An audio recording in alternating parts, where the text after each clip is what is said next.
안녕하세요. 재테크하는 김주임입니다. 오늘은 삼성전자의 최근 실적, 주주 환원 정책, ESG 경영, 준법 경영 철학에 대해서 말씀드리면서 삼성전자의 미래 전망에 대해서 알아보려고 하는데요. 사실 보시는 바와 같이 저는 삼성전자 주주입니다. 그래서 최근에 주주총회 관련 문서를 받았는데 포함된 내용이 기존 삼성전자 주주이시거나 삼성전자에 대해 투자하실 생각이 있으신 분들은 한번 참고하시면 좋을 것 같아서 공유드리려고 합니다. 먼저 시작하기에 앞서 구독 및 좋아요 해주시면 영상 제작, 품질 향상에 많은 도움이 됩니다. 그러면 시작하겠습니다. 먼저 삼성전자의 최근 실적과 계획, 그리고 최근에 발표한 주주환원 정책 두 가지, 마지막으로 ESG 경영에 대해서 말씀드리겠습니다. 최근 실적에 대해서 말씀드리면 2020년 4분기 실적을 발표했는데요. 매출은 약 61조 원이고 영업이익은 9조 원으로 총 연간 실적을 보면 매출은 약 236조 원, 영업이익은 36조 원을 기록했습니다. 그래서 작년 대비 매출은 3% 이상 늘어났고 영업이익은 30% 이상 늘어났다고 합니다. 이렇게 코로나 상황 속에서도 실적이 개선되었다는 것을 알 수 있습니다. 그리고 각 사업 부문의 최근 실적 및 계획을 통해 2021년 전망에 대해서 말씀드리겠습니다. 메모리 부분을 말씀드리면 서버, 모바일, 고용량 제품과 같은 차별화 제품 판매를 확대를 하고 원가 경쟁력 강화를 하면서 상반기 내 업황이 회복이 될 거라고 기대를 하는데 환율 등 글로벌 경제 불확실성도 예상이 된다고 합니다. 그리고 시스템 반도체 부문 같은 경우는 그 반도체의 중요 공정 중 하나인 EUV 공정 양상 확대 등 미래 성장 기반을 다짐한다고 합니다. 그리고 디스플레이 부문 같은 경우는 폴더블 등 중소형 제품 리더십 강화를 하고 QD 디스플레이 등 차세대 제품 준비를 본격화한다고 합니다.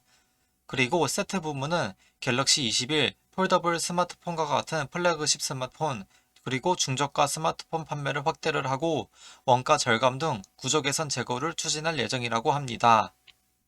그리고 네트워크 사업에서도 최근에 미국 1위 통신사인 버라이즌에 대규모 장비를 수주하여 글로벌 사업 기반을 더욱 확대하였습니다. 그 규모는 약 8조 원으로 어마어마하지요. 그리고 표를 보시면 약 1999년부터 미국 통신사업과 수출 및 상용을 활발히 한다는 것을 알 수 있습니다. 이러한 실적, 성과를 바탕으로 인터브랜드사 평가 기준 2019년에는 6위에 이어서 2020년에는 회사 브랜드 가치가 624억 달러로 글로벌 5위를 달성하는 성과를 이뤄냈습니다. 아시아 기준으로는 최초라고 하네요. 그 다음으로 최근에 발표한 두 가지 주주 환원 정책과 앞으로의 계획에 대해서 말씀드리겠습니다. 2018년부터 2020년까지의 3년간 잉여 현금 흐름에서 정기적으로 배당한 금액을 제외하고 잔여 재원이 남으면 추가 배당한다고 하였죠. 그래서 추가 배당한다는 금액이 보통주는 1932원, 우선주는 1933원으로 4월 중으로 지급을 한다고 합니다. 주주 입장에서는 엄청 반가운 일이죠. 또한 앞으로의 주주 환원 정책에 대해서 확정된 것을 발표하였는데요. 향후 3년간 기존과 같이 잉여 현금 흐름의 50%를 주주에게 환원한다는 것을 그대로 유지하고 추가적으로 정규 배당 규모는 9.8조 원으로 상향 지급한다고 합니다. 참고로 작년 3년 동안에는 9.6조 원이었다고 합니다.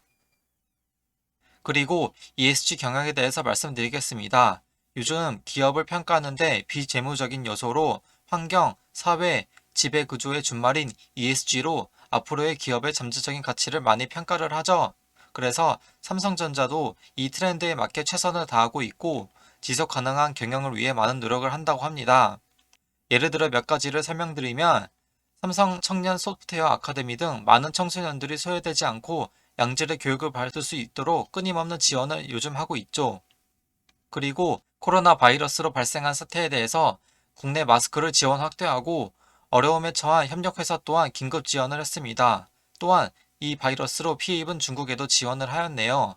여기까지 삼성전자의 최근 실적 및 계획과 주주 환원 정책, ESG 정책에 대해서 말씀드렸습니다. 마지막으로 준법 경영에 대해서 말씀드리겠습니다. 법과 윤리 기반의 준법 경영을 강화하기 위한 여러 노력도 기울이고 있는데요. 외부에 별도 독립조직으로 설치된 준법감시위원회를 설치를 하여 회사 및 최고 경영진의 준법 의무 위반 위험을 철저히 관리한다고 합니다. 네, 이렇게 삼성전자도 4차 산업혁명 시대에 맞게 2020년 말 빅데이터 센터, 차세대 플랫폼 전략, 로봇 사업화 등 추진할 조직을 신설을 하였고, 올해 2021년에는 빅데이터, 인공지능, 사물인터넷, 클라우드 등 미래를 대비한 역량을 갖추어 나갈 예정이라고 합니다. 막상 주주총회 소집 확인서를 직접 받아보고 읽어보니 삼성전자에 투자하는 주주로서 든든한 마음을 느꼈고, 투자할 예정이신 분들에게는 조금이나마 도움이 되셨으면 좋겠습니다. 유익하게 보셨다면 구독 및 좋아요 부탁드립니다. 영상 제작, 품질 향상에 많은 도움이 됩니다. 그러면 모두들 성투하세요.